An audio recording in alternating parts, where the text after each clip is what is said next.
हमारा विषय है वो अकाउंटिंग के बारे में है। तो अकाउंटिंग क्या होती है?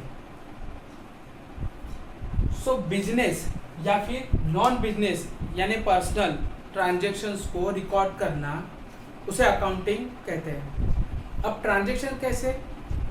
जैसे सेल हो गया, परचेस हो गया, रिसिप्ट हो गया, पेमेंट हो गया, इस तरह के जो ट्रांजैक्शंस है उसे रिकॉर्ड करना उसे अकाउंटिंग कहते हैं। तो आप जब भी अकाउंटिंग की जॉब के लिए जाओगे तो आपको एक बेसिक सा सवाल हमेशा पूछा जाएगा कि अकाउंटिंग क्या होती है। तो आपको इसी प्रकार आंसर देना है कि जो भी बिजनेस रिलेटेड है या नॉन बिजनेस रिलेटेड ट्रांजैक्शंस को रिकॉर्ड करना उसे अकाउंटिंग कहते हैं। अब अकाउंटिंग के 3 मेजर गोल्डन रूल्स है जिसे हम टाइप्स ऑफ अकाउंट कहते हैं: पर्सनल, रियल, नॉमिनल। अगर आपको ये 3 गोल्डन रूल्स अच्छे तरीके से समझ गए हो या फिर अच्छे तरीके से आते हैं तो आप काफ़ी अच्छे तरीके से अकाउंटिंग कर पाओगे। आपको एंट्रीज करते समय कोई प्रॉब्लम नहीं होगी और आप काफ़ी अच्छे तरीके से balance sheet, profit and loss account, trading account बना पाओगे। तो अकाउंटिंग का और बैलेंस शीट का मतलब सारे का सारा कंसेप्ट जो है वो ये 3 जो रूल्स है यानी जिसे हम टाइप्स ऑफ अकाउंट कहते हैं इसके बेसिस पे ही रहता है।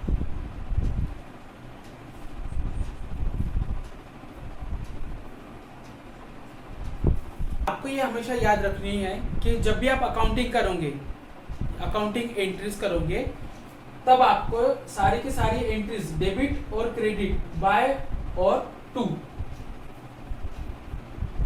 इसी मतलब डेबिट और क्रेडिट इसी बेसिस पे अकाउंटिंग करना है। यानी आप जब भी एंट्रीज करोगे डेबिट जो भी रहेगा मतलब पार्टीज वगैरह वो, क्रेडिट क्या रहेगा पार्टी या अदर्स जो भी है लेजर्स, यानी आपको अकाउंटिंग जो है वो इसी बेसिस पे करना पड़ेगा, डेबिट क्रेडिट। सारा का सारा जो खेल है वो डेबिट क्रेडिट का ही रहता है। और जब एंट्री हो जाएगी आपको जो नरेशन लिखना है तो उसकी जो स्टार्टिंग है वो हमेशा बिंग से करना, being cash paid, being cash received, being sale, being purchase. तो इसी प्रकार से आपको जो है एंट्री करनी पड़ेगी।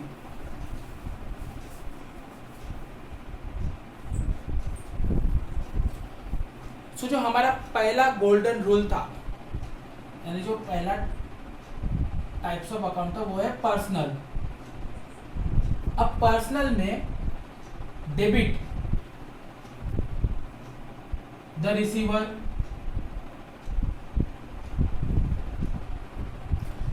Credit the giver.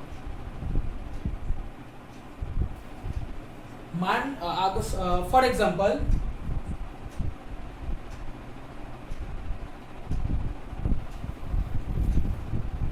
आपने माल परचेज किया, अब जिस भी पार्टी से परचेज किया होगा उसे हमें पैसा देना पड़ेगा, चाहे वो कैश में हो या जो है बैंक रिलेटेड ट्रांजेक्शन हो। यानी जिस भी पार्टी से परचेज किया हो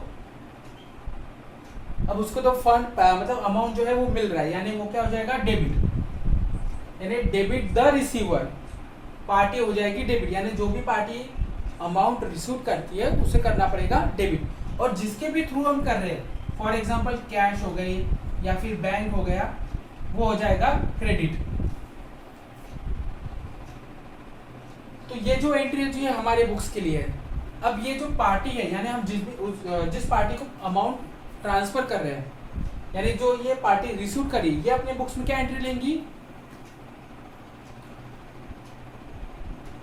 बैंक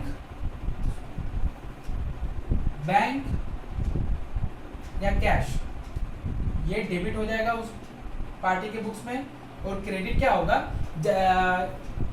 जैसे हम यहाँ पे परचेज कर रहे हैं यानी ये हमारी पार्टी जो है वो संडी क्रेडिटर्स कहलाएंगी और इनके बुक्स में ये हमसे पैसा लेने वाला है, यानी ये इन्होंने हमें सेल किया हुआ है। तो ये जो हम है मतलब हमारा नाम जो है इनके बुक्स अकाउंट में संडी क्रेडिटर्स कहलाएगा।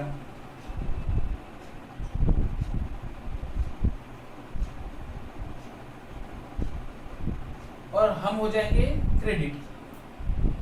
यानी इस तरह का जो ट्रांजैक्शंस है ये पर्सनल अकाउंट से मतलब जो रूल्स है पर्सनल उससे रिलेटेड है।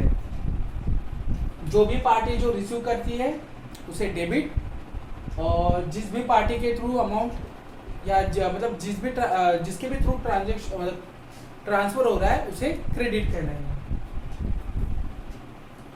अब ये तो हो गया पेमेंट की एंट्री।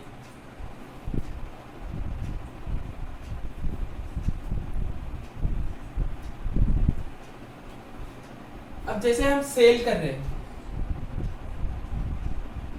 हम जिस भी पार्टी को सेल करेंगे उसे क्या उसे हम डेटर्स कहते हैं। अब डेटर्स जो है, हम सेल करने के बाद में डेटर जो है वो हमें अमाउंट ट्रांसफर करेगा, मतलब अमाउंट देगा, चाहे वो कैश में हो या फिर बैंक रिलेटेड ट्रांजेक्शन से।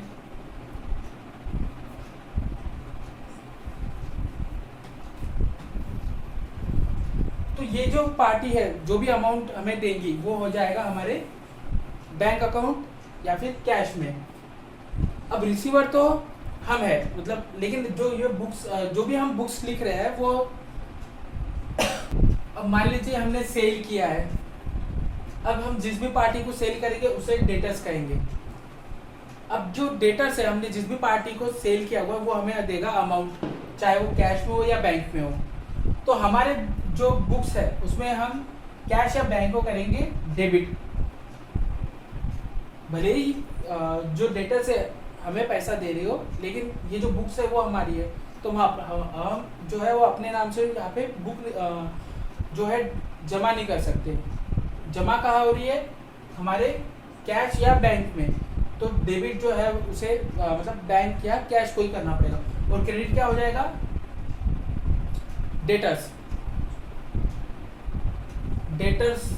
गिवर, और हम रिसीवर है, बट रिसीव कहाँ हो रहा है हमें? कैश और बैंक में। यानी जो डेबिट जो है वो कैश और बैंक होगा। और जो डेटर्स है वो अपने बुक्स में क्या एंट्री करेगा? यानी हमारा नाम, वहाँ लेजर तो वो हमारे नाम से ही बनाएगा। तो डेबिट जो है वो हमें करेगा, और क्रेडिट जो है अगर सपोज वो कैश दे रहा है या फिर बैंक से दे रहा है तो उसे जो है वो क्रेडिट करना पड़ेगा। ठीक है, ये तो ये जो आपको एग्जांपल बताया ये जो है पर्सनल अकाउंट के।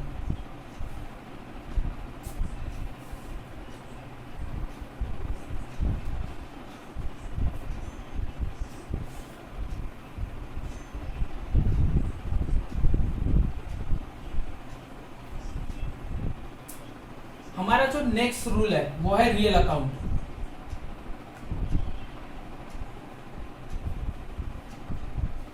अब रियल अकाउंट में डेबिट व्हाट कम्स इन और credit what goes out.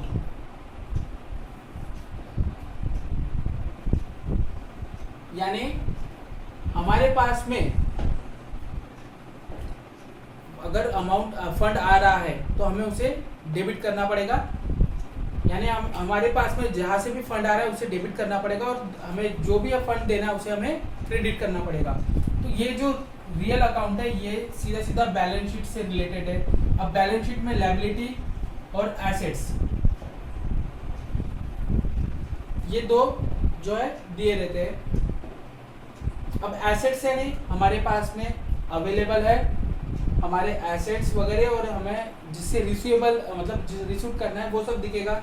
Liability में है हमें जिसे देना है, जैसे लोन्स वगैरह, अनसिक्योर्ड लोन्स हो गए, सन्डी डेटर्स हो गया, तो ये सारे जो है यहाँ पे मेंशन करना पड़ेगा। यानी सपोज यहाँ हमारा रियल अकाउंट में क्या है? Debit what's coming. यानी हमारे पास में फॉर एग्जांपल हमारा सन्डी डेटर्स हो गया, अब इससे हमें फंड आने वाला है, तो हम जब भी एंट्री सेल करते समय एंट्री क्या करते हैं? क्रेडिट करते हैं सेल को और डेबिट करते हैं डेटर्स को। यानी हमें डेटर्स से क्या है? अमाउंट आने वाला है। तो इसका जो हेड है ये कहाँ पे मेंशन होगा? एसेट साइड में। और जब हम परचेस करते हैं, अब परचेस करते समय परचेस हो जाता है डेबिट, परचेस जो अकाउंट है वो डेबिट हो जाएगा। और क्रेडिट क्या होगा, क्रेडिटर्स, यानी क्रेडिटर्स को हमें पैसा देना है, क्रेडिटर्स यानी what's come in debit, what's come in sundry debtors, और credit what goes out sundry creditors. यानी हमारे पास में जहां से भी अमाउंट आने वाला है हम कहाँ पे प्रेजेंट करेंगे, एसेट साइड में, और हमारे पास जो भी अमाउंट जाने वाला है यानी जिसे हमें पैसा देना है वो कहाँ दिखाना पड़ेगा, लायबिलिटी। यानी रियल अकाउंट में जब भी हमें रिसीव करना है या फिर हम एसेट साइड का मेंशन करेंगे तब हमें डेबिट ही करना पड़ेगा, एंट्री करते समय हमेशा डेबिट करना पड़ेगा, और हमें जो भी अमाउंट वगैरह देना है तो उसे हमेशा क्रेडिट करना पड़ेगा।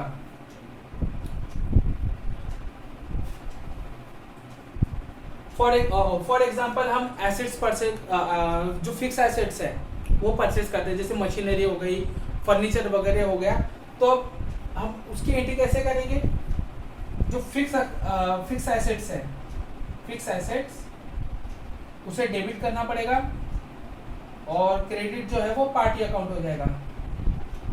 यानी फिक्स एसेट्स का जो बैलेंस शीट में हम कहाँ पे शो करते हैं, यहाँ पे फिक्स एसेट्स, एसेट साइड में हम एंट्री कैसे कर रहे हैं इसकी, डेबिट। यानी सिंपल सा मीनिंग यही है कि अगर सपोज आपको फंड रिसीव हो रहा है, यानी एंट्री करते समय हमें क्या दिखाना पड़ेगा, उसे हमेशा डेबिट दिखाना पड़ेगा, और अब जैसे हम किसी को पैसा देना है तो उसे हमेशा क्रेडिट दिखाना पड़ेगा। तो ये जो रियल अकाउंट है वो सीधा सीधा बैलेंस शीट से रिलेटेड ही है, लायबिलिटी एंड एसेट्स। यहाँ पे डिक्रीज होगा, यहाँ पे इंक्रीज होगा।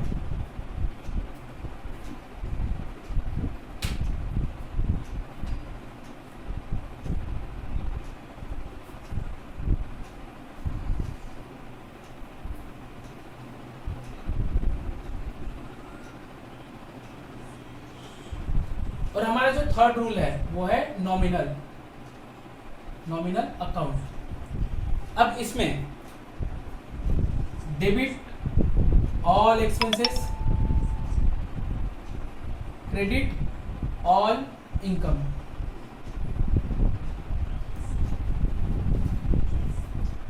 हमारे जितने भी खर्चे हैं, मतलब जब भी हम खर्चे की एंट्री करेंगे उसे हमेशा डेबिट करना पड़ेगा, एक्सपेंसेस, और जो भी एंट्री करेंगे हम इनकम की उसे हमेशा क्रेडिट करना पड़ेगा, इनकम।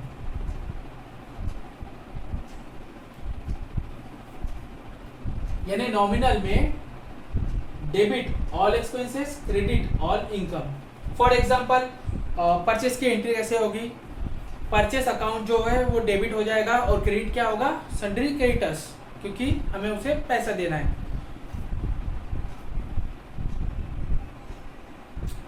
अब नॉमिनल अकाउंट में फॉर एग्जांपल हम जैसे परचेस वगैरह करते हैं तो उसकी एंट्री करते समय हमेशा परचेस को जो है वो डेबिट करना पड़ेगा, और सपोज हम कुछ सेल कर रहे हैं, चाहे सर्विस हो या गुड्स हो, तो उसकी एंट्री करते समय हमेशा क्रेडिट करना पड़ेगा।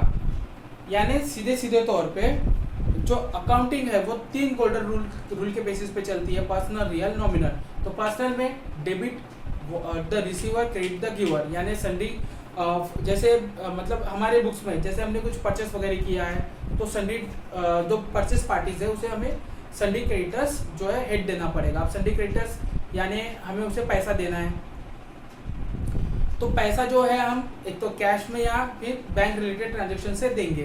तो जो भी रिसीवर है, डेबिट द रिसीवर, यानी सन्ड्री डेटर्स को पैसा मिलने वाला है या रिसीव वो करने वाला है, तो उसे हम करेंगे अपने बुक्स में डेबिट, और क्रेडिट क्या करेंगे, जिसके थ्रू दे रहे हैं, जैसे कैश हो गया, बैंक हो गया, उसे करेंगे हम क्रेडिट। और जब हम सेल करते हैं यानी सन्ड्री डेटर्स पार्टी से हमें पैसा आने वाला है, तो पैसा कहाँ आएगा, हमारे एक तो कैश के थ्रू आएगा और एक नहीं तो हमारे बैंक अकाउंट में जमा होगा। तो कहाँ पे जमा होगा, वो जो हो जाएगा डेबिट, यानी bank account debit, cash account debit, और क्रेडिट क्या होगा, सन्ड्री डेटर्स। तो सेम यानी जो पेमेंट और रिसीव यानी हमारे बुक्स में जो डेबिट क्रेडिट डिफेक्ट पड़ रहा है वही इफेक्ट जो है वो सामने वाले पार्टीज यानी जिससे भी हम रिलेटिंग ट्रांजेक्शन कर रहे हैं उसका मतलब हमारे जो एंट्रीज है उसका अपोजिट एंट्री जो है वो उनके बुक्स में होगा। अगर हम यहाँ पे डेबिट कर रहे हैं तो क्रेडिट जो है वो सामने वाली पार्टीज में होगा। अब रियल अकाउंट जो है वो सीधा सीधा बैलेंस शीट से रिलेटेड है। तो रियल अकाउंट में डेबिट क्या होता है, डेबिट व्हाट्स कमिंग यानी हमें कहाँ से पैसा मिलने वाला है, और क्रेडिट जो है व्हाट गोज आउट यानी हमें कहाँ से पैसा जाने वाला है। यानी सीधा फॉर एग्जांपल हम कुछ एसेट्स वगैरह परचेस करते हैं तो उसकी एंट्री हम कैसे करेंगे, फिक्स एसेट डेबिट, और क्रेडिट क्या होगा जो भी पार्टीज वगैरह है यानी फॉर एग्जांपल हम सन्डी डेटर से कहेंगे उसे जिस भी पार्टी से हम फिक्स एसेट वगैरह परचेस कर रहे हो, ठीक है, और कुछ अमाउंट वगैरह हमें रिसीव्ड हो रहा है तो उसे भी हम एसेट साइड में दिखाएंगे। और फॉर एग्जांपल हमें किसी को पैसा देना है सिक्योर्ड लोन या अनसिक्योर्ड लोन तो उसका ट्रीटमेंट जो है हमें लायबिलिटी साइड में दिखाना पड़ेगा। यानी सीधा कि लायबिलिटी में जो दो साइड बैलेंस शीट में जो दो साइड्स होते हैं लायबिलिटी एंड एसेट्स, यानी हमें हमारे पास में जो भी एसेट्स वगैरह पड़े हैं तो उसका जो ट्रीटमेंट है हमें एसेट साइड में दिखाना पड़ेगा एक्स, और उसके एंट्री करते समय हमेशा डेबिट करना पड़ेगा। फॉर एग्जांपल हमें किसी से रिसीव होने वाला है अमाउंट तो उसकी एंट्री करते समय जो जिस भी पार्टी से मतलब रिसीव दिखाना है तो उसे हमें डेबिट करना पड़ेगा। जैसे कि फॉर एग्जांपल एक्स पार्टी से मुझे फंड रिसीव होने वाला है तो जो पार्टी है मैं उसे जो ट्रीटमेंट दूंगा वो एसेट साइड में दूंगा बिकॉज उससे मुझे फंड आने वाला है। और फॉर एग्जांपल मैं सिक्योर्ड लोन मुझे देना है तो मैं जब एंट्री करूंगा सिक्योर्ड लोन की तो जो सिक्योर्ड लोन है उसे हमेशा क्रेडिट दिखाऊंगा तो क्योंकि मुझे उसे अमाउंट देना है। यानी एंट्री कैसे होगी, फॉर एग्जांपल बैंक जिस भी बैंक से मैं पैसा ले रहा हूँ उसे हमेशा उसे मुझे क्रेडिट दिखाना पड़ेगा, ठीक है। यानी ये जो रियल अकाउंट जो है वो सीधा सीधा बैलेंस शीट से रिलेटेड है। और जब नॉमिनल में कैसा जितने भी एक्सपेंसेस है उन सब की एंट्री करते समय हमेशा उसे डेबिट करना है, और जो भी सेल है उसे हमेशा क्रेडिट करना है। यानी सारे प्रकार के जो भी इनकम्स वगैरह की एंट्रीज जो है वो उसकी एंट्री करते समय हमेशा क्रेडिट करना पड़ेगा। यानी सेल की एंट्री कैसे होगी, क्रेडिट, यानी क्रेडिट जो है वो सेल अकाउंट होगा और डेबिट क्या होगा, डेटर्स। और एक्सपेंस की एंट्री जो होगी जितने भी प्रकार के एक्सपेंस है वो जो हो जाएगी डेबिट, और क्रेडिट क्या हो जाएगा, सन्ड्री क्रेडिटर्स, ठीक है। तो ये जो है ट्रांजेक्शंस मतलब 3 गोल्डन रूल्स, ये जो है 3 गोल्डन रूल्स अगर आपको अच्छे तरह से आ गए तो आप काफ़ी अच्छे तरीके से अकाउंटिंग कर पाओगे। अब जो है